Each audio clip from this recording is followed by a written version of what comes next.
March 2026. The world just hit the panic button. With Khamenei's death confirmed, U.S.-Israeli strikes on Iran have reached a fever pitch. In a final, desperate act of revenge, Tehran did the unthinkable. They slammed the Strait of Hormuz shut. Suddenly, we aren't just looking at a market dip. This is a total, global energy meltdown.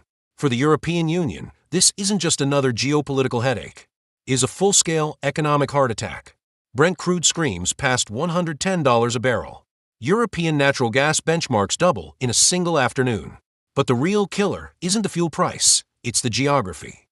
With the Gulf and the Red Sea turned into a no-go zone, the maritime life support Europe spent the last 4 years building is now forced into a 6,000-mile detour around Africa. Shipping rates? Up 600%. Here is the brutal reality of 2026. Europe is now trapped in a zero-sum bidding war. Because the Middle East is choked, the world is fighting over every single available drop of American and African LNG. It's a cutthroat auction. It's Berlin versus Tokyo, Paris versus Seoul. Who is willing to pay the highest geopolitical premium just to keep the lights on? This is the ultimate irony. For decades, Europe's biggest nightmare was a Russian dictator turning off a gas valve. They spent billions to decouple, to break their land-based chains. They thought they were choosing freedom. Instead, they've walked into a maritime trap where single drones strike 3,000 miles away can paralyze a German car plant. Why is Europe the biggest loser in a Middle Eastern war? Because it made a historic bet that the ocean would always be safer than the land. In 2026, that bet has officially failed. To understand how the world's most sophisticated economy ended up begging for tankers in a war zone, we have to look at the century-long divorce that just became law. A divorce that didn't just end a partnership, but dismantled the very foundation of European prosperity. And as we're about to see, the legal victory Europe just celebrated in Brussels is actually the opening act of an industrial tragedy. To understand why the 2026 energy siege is so devastating, we have to look at the wreckage of a 50-year romance. Because you don't just walk away from a half-century-long marriage without losing half your net worth. For decades, the European Union, led by Germany, and Russia shared a nearly perfect industrial symbiosis. It was a simple, cold-blooded logic, molecules for machines. Russia had the vast molecules of Siberia, limitless, dirt-cheap energy. Germany had the machines, the world's most advanced engineering and chemical sectors. It was the ultimate trade-off. Russia sent the raw fuel to keep German factories humming, and Germany sent back the high-tech equipment to build Russia's infrastructure. This bond was so strong it even bypassed the Iron Curtain. Back in the 1970s, West German Chancellor Willy Brandt defied Washington to sign the Pipes for Steel deal. The logic was Wandel durch Handel, change through trade. The Germans were convinced that if they bought enough Russian gas, if they tied their economies together tightly enough, Russia would eventually adopt European values. It was a high-stakes bet that trade could civilize a superpower. This reached its peak under Gerhard Schroeder and Vladimir Putin. They weren't just partners, they were soulmates. They shared saunas, celebrated birthdays together, and Putin even gave a speech in fluent German to a standing ovation in the Bundestag. Under Angela Merkel, this pipe dream only grew. Germany led the charge to invest over $20 billion into the Nord Stream 1 and 2 pipelines. For German industrial giants like BASF, cheap Russian gas wasn't just a choice, it was the secret weapon that allowed them to dominate global markets. But while Germany thought they were taming Russia with trade, Putin was salami-slicing Europe's security. Starting with the annexation of Crimea in 2014, Moscow began testing Europe's limits. The European response? Slap on a few symbolic sanctions, but keep building Nord Stream 2. It was classic appeasement disguised as economic pragmatism. The message to Moscow was loud and clear. Europe loves your cheap gas more than its own principles. That all shattered in February 2022. When the tanks rolled toward Kyiv, the 50-year dream of change through trade died instantly. Germany woke up to a brutal reality. Russia hadn't become more European. It had simply used 50 years of gas money to build a war chest to tear Europe's backyard apart.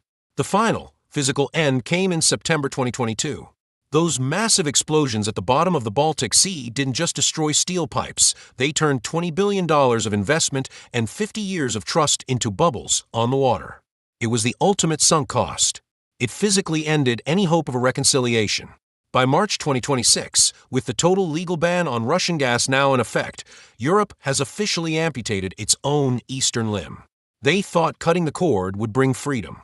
But what they're finding is that when you kill the molecules, the machines stop working. The heart of German industry is currently flatlining. And as the pain spreads, the European solidarity everyone talks about is starting to look like a desperate civil war between members who can afford the bill and those who can't. Which brings us to the real internal hemorrhage. How do you keep a union together when the engine room is on fire? If you want to see what energy heartbreak looks like, look at Germany. In 2026, the engine room of Europe isn't just sputtering, it's undergoing a painful public autopsy.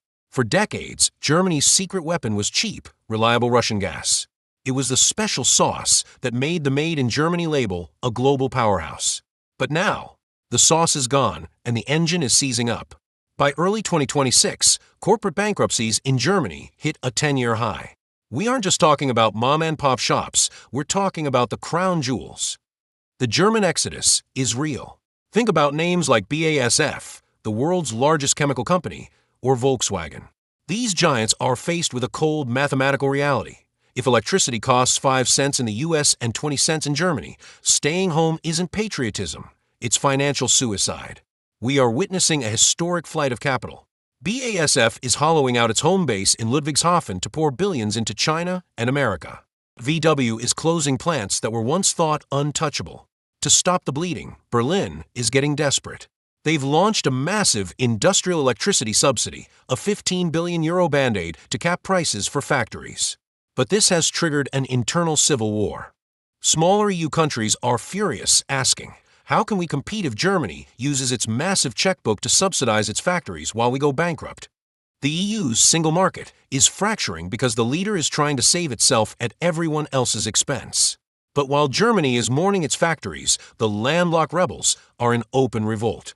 This is where the geography gets brutal. If you are Hungary or Slovakia, you don't have a coastline. You can't just build a floating LNG terminal like Berlin or Paris.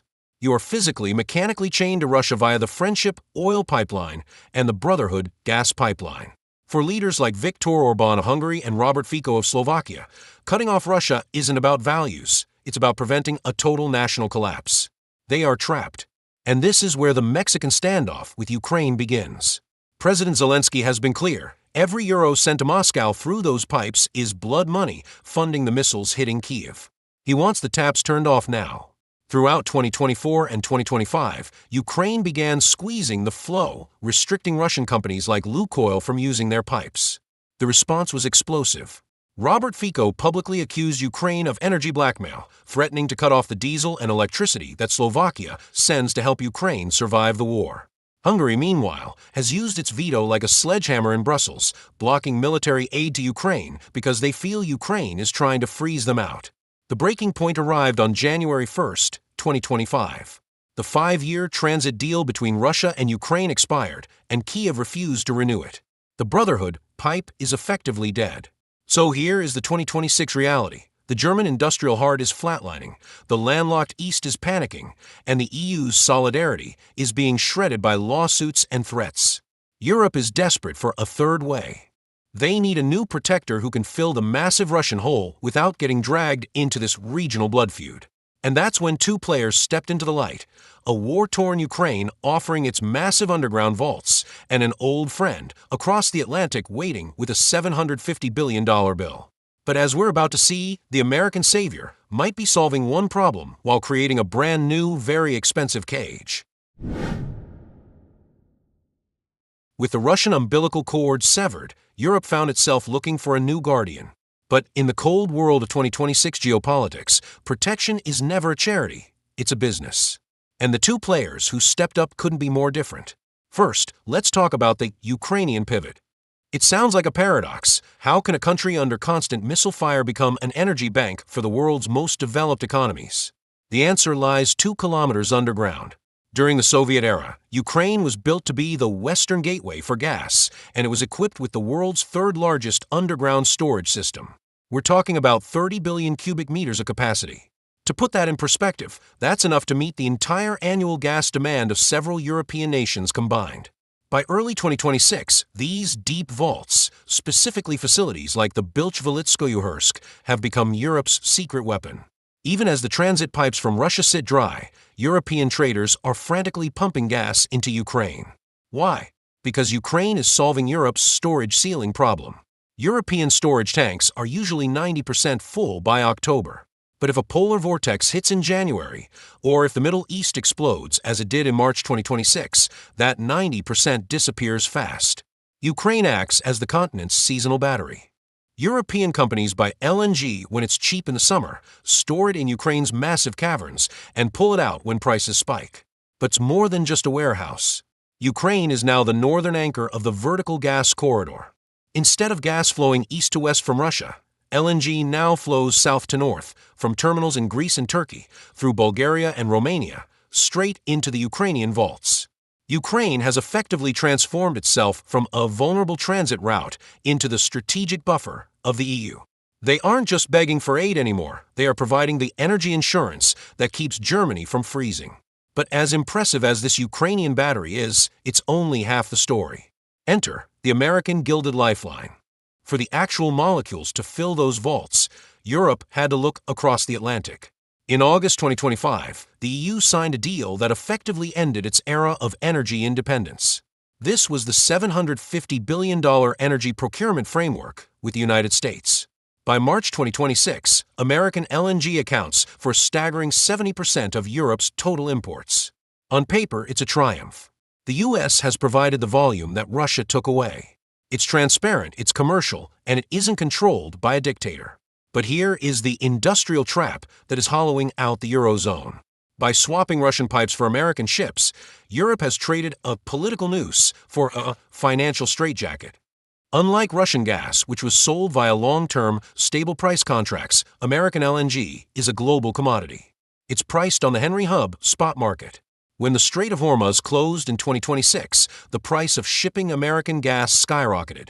European factories are now paying a geopolitical premium, roughly 40% more than they were 3 years ago. While American factories enjoy the world's cheapest gas at the source, German and French factories are paying for the liquefaction, the 6,000-mile detour around Africa, and the massive profit margins of U.S. exporters. Europe hasn't achieved strategic autonomy, it has just changed landlords. They are now 70% dependent on a single country. But what happens if a future America First administration decides to restrict exports to lower inflation at home? Or what if a hurricane wipes out the Gulf Coast terminals? In 2026, Europe is realizing that they've escaped the Russian noose, only to lock themselves into a $750 billion golden cage. They are safe from Putin, but they are broke, and they are no longer the masters of their own industrial fate. This brings us to the final, haunting question for the future of the West. If the era of cheap energy is dead and the new protectors are this expensive, what is left of the European dream? So, what is the final verdict for Europe in 2026? The harsh reality is that the European economic miracle of the last 50 years was built on two pillars: American security and Russian energy. In 2026, one of those pillars has been completely demolished, and the other now comes with a price tag that is hollowing out the continent's middle class. We are witnessing the death of cheap energy. And for an industrial powerhouse like Europe, cheap wasn't just a preference, it was the oxygen. Europe's triumph in decoupling from Russia is a historic moral victory, but it is a Pyrrhic industrial one. They successfully cut the Russian noose, but they didn't find freedom. Instead, they've walked into a world where their survival depends on the stability of maritime choke points like the Strait of Hormuz and the unpredictable pricing of the American spot market. This is the new physics of European power. In this new world, Europe is no longer the master of the Eurasian land bridge. It has become a maritime island, desperately reaching out to the US and North Africa to keep its lights on.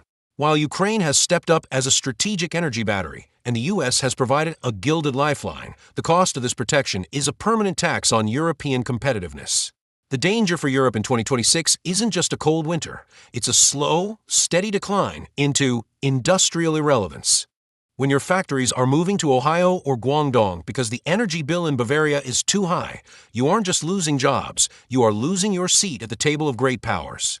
As we've seen, the internal cracks are already showing.